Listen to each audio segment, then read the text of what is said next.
MD overseas Pakistan foundation Afzal بھٹی صاحب ہمارے ساتھ موجود ہیں. ان کا وسیع تجربہ ہے, مختلف اہم عہدوں پر یہ فائز رہے ہیں. بھٹی صاحب شکریہ آپ نے وقت دیا. بھٹی صاحب مطلب آج کل جو صورتحال ہے, ہر روز خبریں آ رہی ہیں کہ بھائی کشتی ڈوب گئی, اتنے پاکستانی مارے گئے, اتنوں کی لاش نکال لی گئی, پھر اتنے ڈیپورٹ ہو گئے ہیں, پھر ایک اور سلسلہ شروع ہوا ہے. وہ ممالک جہاں ہم بڑی ہی آسانی سے چلے جایا کرتے تھے, وہاں کا ویزا لگنا اب تقریباً ناممکن ہو چکا ہے. مطلب وہ بیسکلی چاہتے ہی نہیں ہیں کہ اب پاکستانی وہاں آئیں. تو واٹ ہیز چینجڈ؟ کیونکہ انہی ملک اگر ہم گلف اسٹیٹس کی ہی بات کر لیں, ایک زمانہ تھا کہ پاکستانی لیبر فورس کو تو وہ خود بلاتے تھے, بلکہ یہ سارے جو ملک بنے ہوئے ہیں ان میں پاکستانی لیبر کا بہت کنٹریبیوشن ہے. What has changed? بسم اللہ الرحمن الرحیم. عبداللہ اور حماد, تھینک یو, آپ نے مجھے اپنے شو میں بلایا. آپ بالکل ٹھیک کہہ رہی ہیں. 70s میں جب مڈل ایسٹ بن رہا تھا, اس میں پاکستانیوں کا ہر ایونیو میں ان کا کردار تھا. آپ ورک فورس کو لے لیں, آپ ان کی ایئر فورس لے لیں, آپ ان کی جو ان کی میونسپیلٹی تھی, آپ ان کی جو ایئر لائن کو ڈیولپ کرنے میں, اس میں ہر ایونیو اوورسیز پاکستانیوں کا اس میں کردار تھا.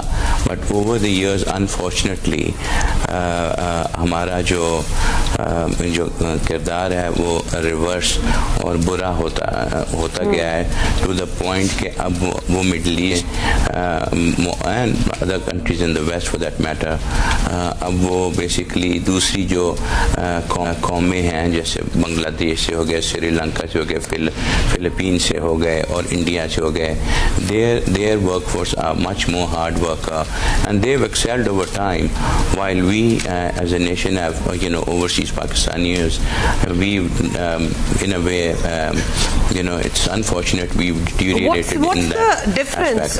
وہ آپ کہہ رہے ہیں نا کہ وہ اوور ٹائم ایکسیل کر گئے ہیں, تو کیا ڈفرینس کیا ہے؟ ہم بھی یہاں سے جا رہے تھے, مطلب اسکلڈ ورک فورس آ گئی ہے, ان ملکوں کی ڈیمانڈز چینج ہو گئی ہیں, ہوا کیا ہے کہ ہمارے ایٹیٹیوڈ کے بھی مسائل کا ہمارے لوگوں کو یہ پریفر نہیں کر رہے؟ جی ایٹیٹیوڈس کا مسئلہ ہے. اسکلڈ لیبر وہ لوگ اسکل لے کے جاتے ہیں اور ان میں ان کی گورنمنٹس کی بھی سپورٹ ہے, ہمارے یہاں پہ گورنمنٹ کی بھی سپورٹ ہے. یہاں پہ پرائم منسٹر شہباز شریف صاحب نے نیفٹیک کو اتنی فنڈنگ دی ہے کہ ہم اسکلڈ اور ہائیلی اسکلڈ لیبر کو ٹرین کریں اور ان کو بھجوائیں.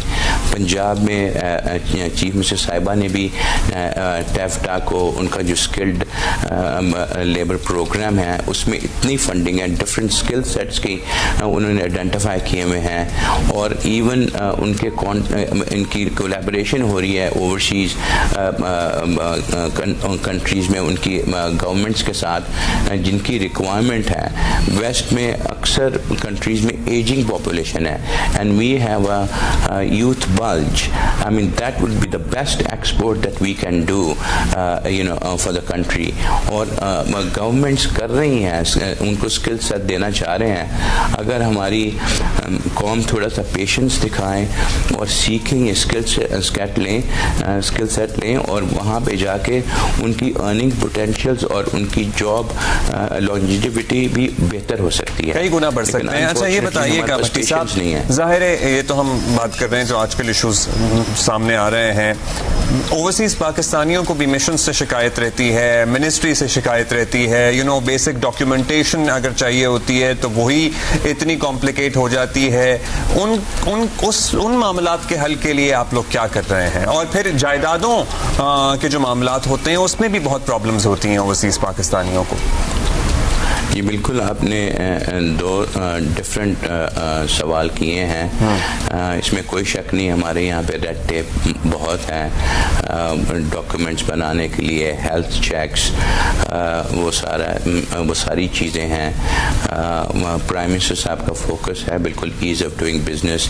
ایون یہ جو ویزاز کا پروسیس, ان کو پروٹیکٹرز کا جو لائسنس ہے, جو ان کی فیس ہے, وہ سارا اس پہ زیر غور ہو رہا ہے. انشاءاللہ ود ٹائم یہ بھی بہتر ہوگا. ون اسٹاپ شاپ انٹروڈکشنز ہو رہی ہیں, کبھی ایک ہی جگہ پہ سارے پروسیسز ہوں. ڈفرینٹ پرائم منسٹر صاحب نے ورک فورس کمیٹیز بنائی ہیں, کبھی ان کو ٹیکل کیا جائے اور ان کو ریڈیوس کیا جائے, یہ جو ریڈ ٹیپزم ہے. آن دی ادر ہینڈ بالکل اوورسیز پاکستانیوں کے جو پاکستان میں مسائل ہیں, پراپرٹیز کے مسائل ہیں, ان کے فائنینشیل مسائل ہیں, پھر ان کے پولیس کے مسئلے مسائل ہوتے ہیں. اس کے لیے 2013 میں جب prime minister chief minister Punjab تھے, انہوں نے اوورسیز پاکستانیز کمیشن بنایا, اور اس میں پہلا جو اوورسیز کمشنر تھا وہ بھی ایک اوورسیز تھا. وہ اس کمیشن نے ان مسئلوں کو حل کیا ہے. اب اس گورنمنٹ میں آ کے اوورسیز پرائم منسٹر صاحب نے through the parliament under the 26th amendment جو بل لے کر آئے ہیں, اس میں اب اسپیسیفک ججز کی appointment to deal with overseas Pakistanis cases with in 90 days. اچھا بھٹی صاحب, ٹائم ہمارے پاس کم ہے. As M D overseas Pakistan foundation, کیا یہ نہیں ہو سکتا کہ جو ہمارے مشنز باہر کے ملکوں میں رہتے ہیں وہ فورس سی کریں کہ جہاں ویکنسیز ہے, جو سیکٹرز ان کو نظر آ رہے ہیں جہاں ورک فورس کی ان فیوچر ریکوائرمنٹ ہوگی, وہ کنوے کریں پاکستان میں, اور وہ اسکل سیٹس جو ہیں وہ ڈیولپ کریں, تاکہ ہمارے جو باہر ڈنکیاں مار کے جاتے ہیں ہمارے یوتھ جو ہیں وہ صحیح طریقے سے جا سکیں, لیگل طریقے سے باہر جا کے وہ نوکریاں لیں. تو یہ لیزون ہی ہو سکتا آپس میں. ہما بالکل ہیں, ہر اسٹیک ہولڈرس اس میں انوالوڈ ہیں, آئیڈینٹیفائی ہوتی ہیں, گورنمنٹس بھی کنوے کرتے ہیں, پرائیویٹ کمپنیز بھی کنوے کرتی ہیں. ہمارے ادھر گورنمنٹس کو G2G بھی اور B2G بھی باقاعدہ کنوے ہوتا ہے, اور اسی پہ بیسڈ آن دیٹ وہاں پہ اسکل سیٹس کی یہاں پہ ٹریننگ بھی ہے. اور I'm not talking about small numbers. The capacity here to train, give them the skills is in huge numbers. Even training center set up, پیچھے فنڈنگ ہے گورنمنٹس کی طرف سے, اور یہ باقاعدہ کولیبوریشن ہے. It is in place. Unfortunately we choose to take the shortcut جس کو کہتے ہیں, اور مطلب لونز لے کے باہر جانے کو جس کہتے ہیں کہ بھی quick fix. There is no such thing as a quick fix. You have to go, you have to get those skill sets, you have to go through that training. It might take you 3 to 6 months, or even for a year for that matter. ہم لوگ کسی بھی profession میں 5-6 سال لگتے ہیں, تو ہم لوگ 6 مہینے سال لیں. افضال بھٹی صاحب, that is all the time we have, sir. بہت شکریہ for being with us. اور یہ بات ویسے I will have to agree with what he said. یہ کوئک فکس والا جو ہمارا مسئلہ ہے نا, کہ جی کسی طریقے سے پراپرٹیاں بیچو, پیسے جمع کرو اور جمپ مار دو, اور پتہ نہیں کیا فرق کرنا ہے بیچ میں, اور آگے دیکھی جائے گی, یہ دیکھی جائے گی والا جو مائنڈ سیٹ ہے, that needs to change as well. ابھی ایک بریک لیں گے, واپس آئیں گے تھوڑی دیر.